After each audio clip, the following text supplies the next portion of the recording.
வங்கக்கடலில் நாளை புதிய காற்றழுத்த தாழ்வு பகுதி உருவாகும் என்றும் இதன் காரணமாக தமிழகத்தில் கனமழை பெய்யும் என்றும் வானிலை நடுவம் தெரிவித்துள்ளது. தமிழ்நாட்டில் வடகிழக்கு பருவமழை தீவிரமடைந்து வருகிறது.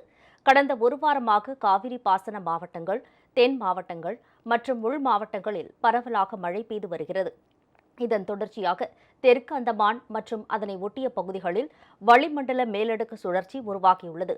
இதன் காரணமாக தென்கிழக்கு வங்கக்கடல் பகுதியில் நாளை பிற்பகலுக்குள் புதிய காற்றழுத்த தாழ்வு பகுதி உருவாகக்கூடும் என வானிலை ஆய்வு நடுவம் தெரிவித்துள்ளது. இது அடுத்த 2 நாட்களில் காற்றழுத்த தாழ்வு மண்டலமாக வலுப்பெற்று தெற்கு வங்கக்கடல் பகுதியை நோக்கி நகர்ந்து வரும். அதன் பின்னர் 26ஆம் தேதி தீவிர காற்றழுத்த தாழ்வு மண்டலமாக வலுவடைந்து வட இலங்கை காவிரி பாசன மாவட்டங்களுக்கிடையே நகர்ந்து 30 மணி நேரம் வரை அதே பகுதியில் நிலவக்கூடும். தொடர்ந்து தீவிர காற்றழுத்த தாழ்வு மண்டலமாகவோ அல்லது புயலாகவோ மாறும் வாய்ப்புகள் இருப்பதாக தெரிவிக்கப்பட்டுள்ளது. இதனால் தமிழகத்தில் இன்று முதல் 24ஆம் தேதி வரை ஒரு சில மாவட்டங்களில் மிதமானது முதல் கனமழை வரை பெய்யக்கூடும்.